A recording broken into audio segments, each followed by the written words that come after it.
ओम श्री सद्गुरु परमात्मने नमः।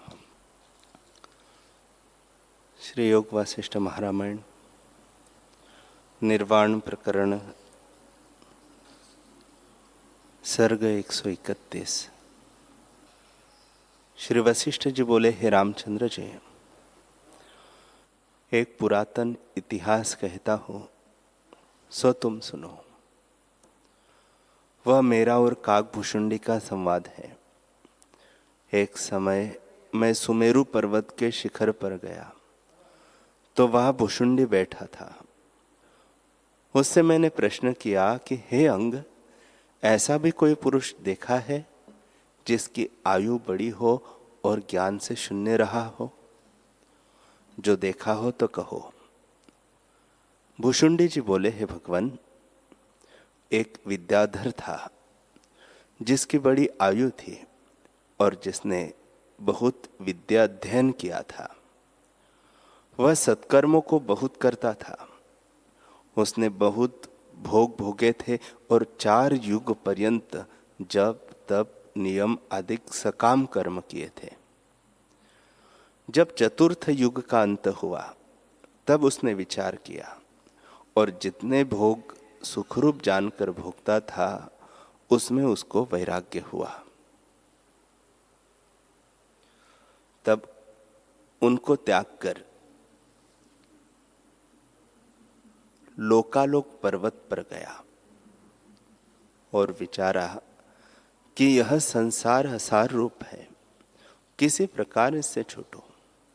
इसमें बारंबार जन्म और मरण होता है। यहाँ का कोई पदार्थ सत्य नहीं, किसका आश्रय ग्रहण करूं? ऐसे विचार कर वह विकृत आत्मा वाला पुरुष सुमेरु पर्वत पर मेरे पास आया और सिर झुकाकर मुझे दंडवत की। मैंने भी उसका बहुत आदर किया। तब हाथ जोड़कर उसने कहा, हे भगवान, इतने काल तक मैं विषयों को भोगता रहा परंतु मुझे शांति न हुई। इससे मैं दुखी हूं। तुम कृपा करके शांति का उपाय कहो। हे भगवान, चित्ररथ के बाग में जिसमें सदाशिव जी रहते हैं और जहां बहुत कल्प वृक्ष है, मैं चिरकाल रहा। फिर विद्याधरों के स्वर्ग में रहा। फिर इंद्र के नंदन वन और सुवर्ण की कंदरा में रहकर सुंदर अप्सराओं के साथ विहार किया और विमान पर बहुत घुमा हूं। हे भगवान, बहुत स्थान मैंने देखे हैं और तप दान यज्ञ व्रत भी बहुत किए हैं। सहस्त्र वर्ष तक ऐसे सुंदर रूप देखता रहा हूं कि जिनकी सुंदरता नहीं कह सकता, तो भी नेत्रों को तृप्ति नहीं हुई। बहुत सुगंध सूंघी पर नासिका को तृप्ति नहीं हुई। रसना के भोजन बहुत प्रकार के खाए पर शांति न हुई, बल्कि तृष्णा बढ़ती गई। कानों से बहुत प्रकार के शब्द और राग सुने और त्वचा से बहुत स्पर्श किए हैं तो भी शांति न हुई। हे भगवान, मैं जिस ओर सुख जानकर जाता हूं उसी ओर दुख प्राप्त होते हैं। जैसे मृग क्षुधा निवारने के लिए घास खाने जाता है और राग सुनकर मूर्छित हो जाता है, तब उसको अधिक पकड़ लेता है तो मृग दुख पाता है। वैसे ही मैं सुख जानकर विषयों को ग्रहण करता था और बड़े दुखों को प्राप्त होता था। हे भगवान, मैंने चिरकाल तक 5 इंद्रियों और 6 मन सहित दिव्य भोग भोगे हैं जो कहे नहीं जा सकते, परंतु मुझे शांति न हुई और न इंद्रियां तृप्त हुई। जैसे घृत से अग्नि तृप्त नहीं होती, वैसे ही दिन दिन तृष्णा बढ़ती जाती है और हृदय जलाती है।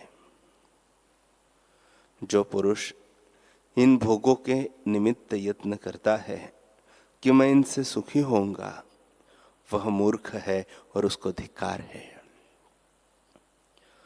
वह समुद्र में तरंग को पकड़ता है। ये तब तक सुखरूप लगते हैं जब तक इंद्रियों और विषयों का संयोग है। जब इंद्रियों से विषयों का वियोग होता है तब महादुख होता है, क्योंकि तृष्णा हृदय में रहती है और भोग जाते रहते हैं। तब जो जो विषय भोग होते हैं वे दुखदायक हो जाते हैं। हे भगवान, मैंने इसी से बहुत दुख पाया है। यद्यपि इंद्रियां कोमल है तो भी सुमेरु की तरह कठिन है। कोमल लगती है परंतु ऐसी है जैसे सर्पिणी और खड़ंग की धार कोमल होती है, पर स्पर्श करने से मनुष्य मर जाता है। जैसे जल में नाव पवन से घूमती है, वैसे ही अज्ञान रूपी नदी में पवन रूपी इंद्रियों ने मुझे दुख दिया है। हे भगवान, ऐसे पुरुष भी मैंने देखे जो सारे दिन मांगते रहे और भोजन के निमित्त अन्न प्राप्त नहीं हुआ, और ऐसे भी देखे हैं कि उन्होंने ब्रह्मा से काष्ठ पर्यंत सब भोग भोगे हैं, पर जिनको दिन में भोजन मात्र भी प्राप्त नहीं होता और जो सब इंद्रियों के इष्ट रूप भोगों को भोगता है, उन दोनों को भस्म होते देखा है। भस्म दोनों की तुल्य होती है, विशेषता कुछ नहीं। इंद्रियों के बंधन में बारंबार जन्मते मरते अज्ञानी पुरुष शांति नहीं पाते। जो तुम कहो कि तू तो सुखी देख पड़ता है, तुझे क्या दुख है, तो हे भगवान, वह दुख देखने में नहीं आता, परंतु मेरा हृदय जलता है। हे भगवान, ब्रह्मा के लोक में मैंने बड़े सुख देखे हैं, परंतु वहां भी दुखी ही रहा हूं, क्योंकि क्षय और अतिशय वहां भी रहता है। इससे वहां के निवासी भी जलते हैं। इंद्रियों का शस्त्र से भी कठिन घाव होता है। ये जो संसार का नाना प्रकार की विषमता देख पड़ती है और उनमें सर्वदा राग द्वेष रहता है, उसमें मैं बहुत जलता रहा हूं। इससे मुझे वही उपाय कहिए जिससे मैं शांति पाऊं। वह कौन सुख है जिससे फिर दुखी न हो, जिसका कदापि नाश न हो और जो आदि अंत से रहित हो। चाहे उसके पाने में कष्ट हो तो मैं यत्न करूंगा कि वह किसी प्रकार मुझे प्राप्त हो। हे मुनीश्वर, इंद्रियों ने मुझे बड़ा कष्ट दिया है। ये इंद्रियां गुण रूपी वृक्ष के लिए अग्नि है, शुभ गुणों को जलाती है। ये विचार, धैर्य, संतोष, शांति आदि गुण रूपी वृक्ष का नाश करने वाली है। हे भगवान, इन्होंने मुझे दुख दिया है। जैसे मृग का बच्चा सिंह के सामने पड़े तो वह उसका मर्दन करता है, वैसे ही इंद्रियों ने मुझे मारा है। हे भगवान, जिस पुरुष ने इंद्रियों को वश किया है उसका पूजन सब देवता करते हैं और उसके दर्शन की इच्छा रखते हैं, और जिसने मन को नहीं वश किया उसको दीन जानते हैं। जिस पुरुष ने इंद्रियों को वश किया है वह सुमेरु पर्वत की तरह अपनी गंभीरता में स्थित है, और जिसने इंद्रियावश नहीं की वह तृण की तरह तुच्छ है। जिसको इंद्रियों के विषयों में सदा तृष्णा रहती है वह पशु है, उसको धिक्कार है। हे मुनीश्वर, चाहे बड़ा महंत भी हो, यदि उसकी इंद्रिया वश नहीं तो वह महानीच है। हे मुनीश्वर, इंद्रियों ने मुझे बड़ा दुख दिया है। जैसे महाशून्य उजाड़ में चोर लूट लेते हैं, वैसे ही इंद्रियों ने मुझे लूट लिया है। इंद्रिय रूपी सर्पिणी में तृष्णा रूपी विष है। इससे इनके द्वारा सारा विश्व मोहित होता देख पड़ता है। कोई बिरला ही इनसे न हारा होगा। ये इंद्रिया दुष्ट है, जो अपने अपने विषयों को लेती है, औरों को नहीं देती। ये तुच्छ और जड़ है। जैसे बिजली का प्रकाश होता है और फिर छिप जाता है, वैसे ही इंद्रियों के सुख क्षण मात्र दिखाई देते हैं और फिर छिप जाते हैं।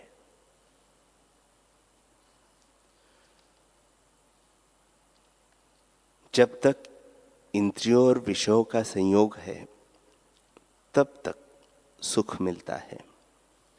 जब इनका वियोग होता है, तब दुख उत्पन्न होता है, क्योंकि तृष्णा रहती है। एक सेना है, उसमें इंद्रियों के भोग उन्मत्त हाथी है, जिनके तृष्णा रूपी जंजीर है। इंद्रिया रथ है, नाना प्रकार के विषय घोड़े हैं। इस पर संकल्प विकल्प रूपी खड़ंगों को धारण किए अहंकार उस पर सवार है। हे मुनीश्वर, जिस पुरुष ने इस सेना को नहीं जीता, वह मोह रूपी अंधे कुएं में गिरकर कष्ट पाता है, और जिसने जीत लिया है वह परम सुख को प्राप्त होता है। हे मुनीश्वर, ये इंद्रिया भोग की इच्छा रूपी खाई में अहंकार रूपी राजा को डाल देती है। उनमें से निकलना कठिन होता है। जिस पुरुष ने इनको जीता है, उसकी त्रिलोकी में जय होती है, और जिसने नहीं जीता वह महादीनता को प्राप्त होता है और जन्म जन्मांतर को पाता है। इन इंद्रियों में रजोगुण और तमोगुण रहता है। ये तब तक दाह देती है जब तक रज तम वृत्ति है। यह भी मन की वृत्ति है।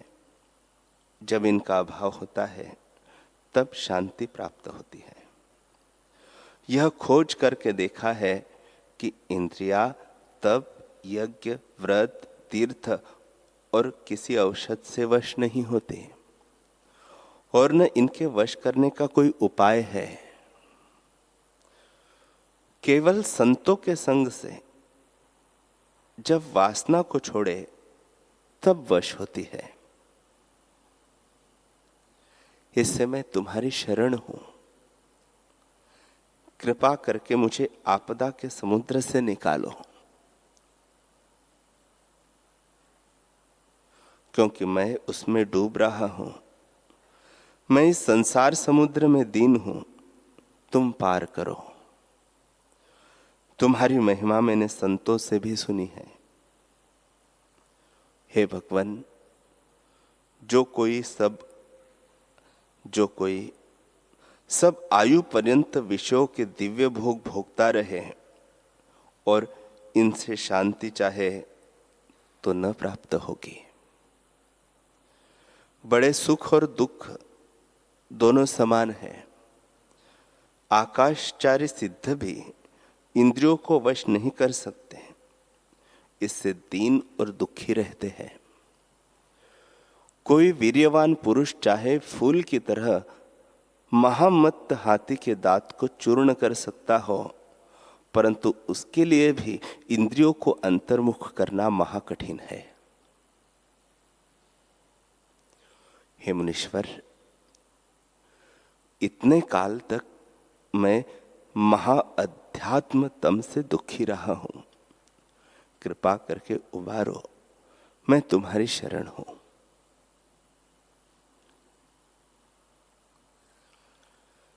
भुशुंडी जी बोले, हे वशिष्ठ जी, जब इस प्रकार विद्याधर ने मेरे आगे प्रार्थना की तो मैंने कहा, हे अंग, तू धन्य है, अब तू जागा है।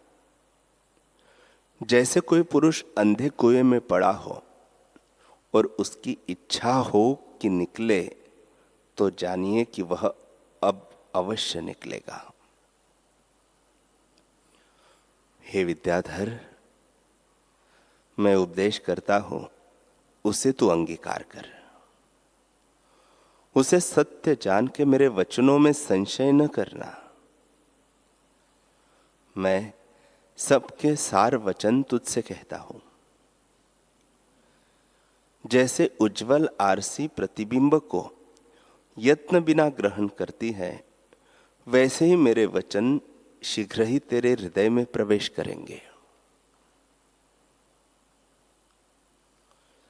जिसका अंतःकरण शुद्ध होता है, उसको संत उपदेश करे अथवा न करे, उसको सहज वचन ही उपदेश हो जाते हैं। जैसे शुद्ध आदर्श प्रतिबिंब को यत्न बिना ग्रहण करता है, वैसे ही मेरे वचनों को तू ग्रहण कर लेगा तो दुख नष्ट हो जाएंगे और तू अविनाशी सुख और आदि अंत से रहित परमानंद को प्राप्त होगा।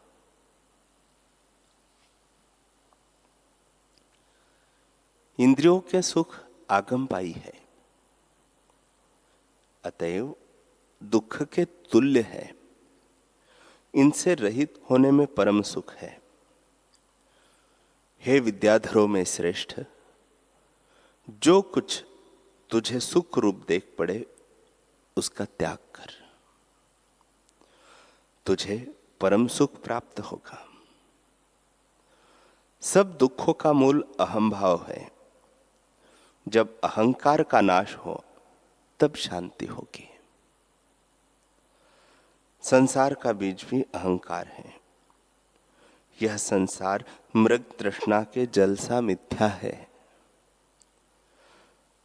तब तक संसार नष्ट नहीं होता जब तक अहंता रूपी संसार का बीज है। जब अहंता रूपी बीज नष्ट हो, तब संसार भी निवृत्त हो जाएगा। संसार रूपी वृक्ष के सुमेरु आदि पर्वत पत्ते हैं, तारागण कली और फूल है, सातों समुद्र रस है, जन्म मरण बेल है, सुख दुख फल है, और वह आकाश दिशा पाताल को धारण किए स्थित है। अहंकार रूपी वृक्ष पृथ्वी पर उत्पन्न हुआ है। अहंकार ही उसका बीज है। यह वृक्ष मिथ्या, ब्रह्मात्र, असत्य और सत्य की नहीं स्थित है। इसे अहंकार रूपी बीज का नाश करो और निरअहंकार रूपी अग्नि से इसको जलाओ, तब इसका अत्यंत अभाव हो जाएगा। यह भ्रम के कारण भय देता है। जैसे रस्सी में सर्प भ्रम डराता है, इसे निरअहंकार रूपी अग्नि से उसका नाश करो। भुशुंडी जी बोले, हे विद्याधर, यह ज्ञान जैसे उत्पन्न होता है सो सुनो। ब्रह्म विद्या शास्त्र के सुनने और आत्मविचार से यह उपजता है। उस आत्मज्ञान रूपी अग्नि से संसार रूपी वृक्ष को जलाओ। यह आगे भी नहीं था, अस्तित्वहीन ही उदय हुआ है और मन के संकल्प से विद्यमान की नाई स्थित है। जैसे पत्थर में शिल्पी कल्पना करता है कि इतनी पुतलियां निकलेंगी, सो हुई कुछ नहीं, वैसे ही मन रूपी शिल्पी ये विश्व रूपी पुतलियां कल्पना में लाता है। जब मन का नाश करोगे, तब संसार भ्रम मिट जाएगा। आत्म विचार करके परम पद को प्राप्त होंगे और अपना रूप परमात्म रूप प्रत्यक्ष भासित होगा। इसे अहंता को त्याग कर अपने स्वरूप में स्थित हो।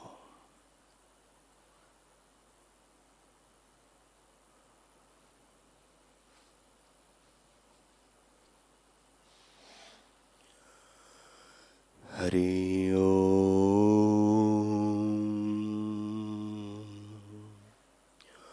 हरि ओम।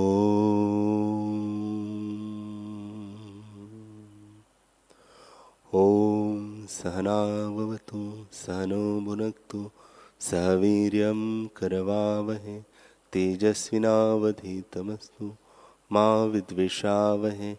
ओम शांति शांति शांति। श्री सद्गुरुदेव भगवान की जय।